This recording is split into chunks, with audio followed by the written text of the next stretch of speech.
জয় যিশু। প্রথম পাঠ শিষ্যচরিত, 14 অধ্যায় 5 থেকে 18 পদ। লিকাউনীয়দের কাছে পলের শিক্ষাবাণী। তারা যেন তাদের সব অসার দেবতা বর্জন করে জীবনময় ঈশ্বরকে বরণ করে নেয়। ইকনিয়ম নগরে সমাজ নেতাদের সঙ্গে একজোট হয়ে একদল বিজাতীয় এবং ইহুদি তখন প্রেরিতদের ওপর হামলা করতে পাথর ছুঁড়ে তাদের মেরে ফেলতেই উদ্যোগী হল। সেই কথা জানতে পেরে তারা লিকাউনীয় প্রদেশের লিস্ত্রা ও দেরবা নগরে ও তার কাছাকাছি অঞ্চলে গিয়ে আশ্রয় নিতে লাগলেন। সেখানেও তারা মঙ্গল সমাচার প্রচার করতে লাগলেন। লিস্ত্রা নগরে এমন একজন লোক ছিল যে জন্মখঞ্জ, তার পায়ে একটুও জোর ছিল না। সে জীবনে কোনোদিন হেঁটে বেড়ায়নি। ধর্মসভায় বসে সে একদিন পলের উপদেশ শুনছিল। পল একবার তার দিকে তাকিয়ে দেখলেন আরোগ্য লাভ করার মতো খ্রিস্ট বিশ্বাস তার মধ্যে রয়েছে বুঝতে পেরে তিনি উচ্চ কণ্ঠে বললেন, ওঠো, পায়ে ভর দিয়ে সোজা হয়ে দাঁড়াও। তখনই সে কিনা এক লাফে উঠে হাঁটতে লাগলো। পলের এই কাজ দেখে সেখানে ভিড় করা মানুষেরা লিকাউনীয় ভাষায় জোর গলায় বলাবলি করতে লাগলো, মানুষের বেশ ধরে দেবতারাই আজ আমাদের কাছে নেমে এসেছেন। তারা বার্নাবাসের নাম দিল জিওস, আর প্রধান বক্তা বলে পলের নাম দিল হারমেস। নগরদ্বারের ঠিক বাইরে জিওসের যে মন্দিরটি ছিল তার পূজারী তখন তোরণ দ্বারে নিয়ে এলো কয়েকটি বৃষ এবং কিছু ফুলের মালা।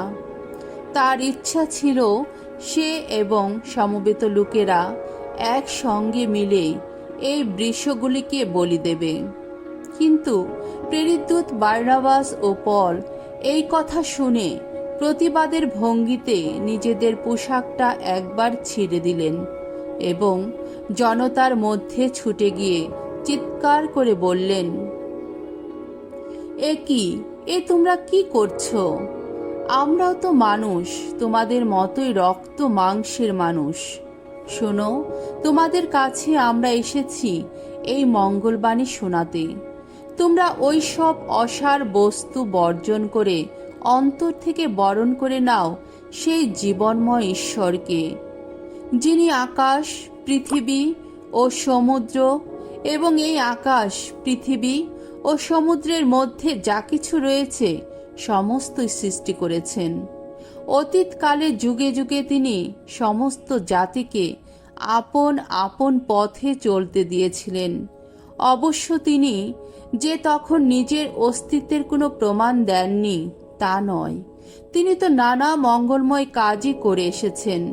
সেই তখন থেকেই তিনি তো আকাশ থেকে বৃষ্টি বর্ষণ করে ঋতুতে ঋতুতে তোমাদের ফসল জুগিয়ে এসেছেন আর খাদ্য দিয়েছেন। আনন্দ দিয়ে তিনি তোমাদের মন প্রাণ ভরিয়েও তুলেছেন। এই কথা বলে প্রেরিতদূতেরা কোনো রকমে জনতাকে থামালেন, যাতে তারা তাদের উদ্দেশ্যে কোনো বলি উৎসর্গ না করেন। প্রভুর বাণী। ঈশ্বরকে ধন্যবাদ। সাম সঙ্গীত 115 অধ্যায় 1 থেকে 4 পদ, 15 থেকে 16 পদ। ধো, আমাদের নয় প্রভু, আমাদের নয়, যা কিছু মহিমা সবই তোমারই, শুধু তোমারই। ওগো ভগবান, আমাদের নয়, ওগো আমাদের নয়, নিজের নামই করো মহিমা মণ্ডিত। তুমি যে বিশ্বস্ত, আহা কৃপাময় তুমি। বিজাতীয়রা কেনই বা বলবে এই কথা, কোথায় সে ওদের ঈশ্বর? আমাদের ঈশ্বর তো স্বর্গলোকেই রয়েছেন, যা তিনি করতে চান তাই তো করেন। ওদের যত দেব মূর্তি সবই তো নিতান্তই সোনা আর রূপোর জিনিস, সবই তো মানুষের হাত দিয়ে গড়া। স্বর্গ ও মর্তের স্রষ্টা ভগবান তোমাদের আশীর্বাদ করুন। স্বর্গ ধাম ভগবানেরই ধাম, কিন্তু এ পৃথিবী তিনি দিয়েছেন মানুষেরই হাতে। বাণী বন্দনা। জয় মৃত্যুঞ্জয়, জয় তোমারই জয়। পবিত্র আত্মা এসে তোমাদের সবই শিখিয়ে দেবেন। যা কিছু বলেছি আমি, মনে করিয়ে দেবেন তিনি সেই সব কথা। মঙ্গল সমাচার, যোহন রচিত মঙ্গল সমাচার, 15 অধ্যায়, 21 থেকে 26 পদ। সেই সহায়ক, সেই পবিত্র আত্মা যাকে পিতা আমার নামে পাঠাবেন, তিনি তোমাদের সব কিছুই শিখিয়ে দেবেন। অন্তিম ভোজের সময় যিশু তার শিষ্যদের এই কথা বললেন, আমার সব আদেশ পাবার পর যে তা পালন করে, সেই তো আমাকে ভালোবাসে। আর যে আমাকে ভালোবাসে, সে আমার পিতার ভালোবাসা পাবেই। আমিও তাকে ভালোবাসব এবং তার কাছে আত্মপ্রকাশ করব। তখন জুদা ইস্কারিয়ত নয়, অন্য জুদা যিশুকে বললেন, প্রভু, আপনি কেন আত্মপ্রকাশ করবেন? শুধু আমাদেরই কাছে, সংসারের কাছে নয়।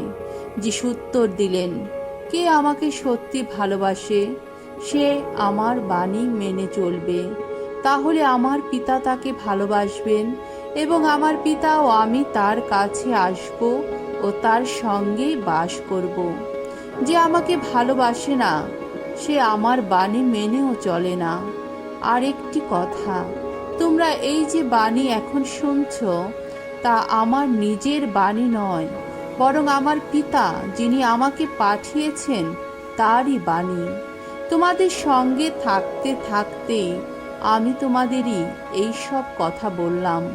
কিন্তু সেই সহায়ক, সেই পবিত্র আত্মা যাকে পিতা আমার নামে পাঠাবেন, তিনি তোমাদের সব কিছুই শিখিয়ে দেবেন এবং যা কিছু আমি তোমাদের বলে গেলাম তা তিনি তোমাদের মনে করিয়েও দেবেন।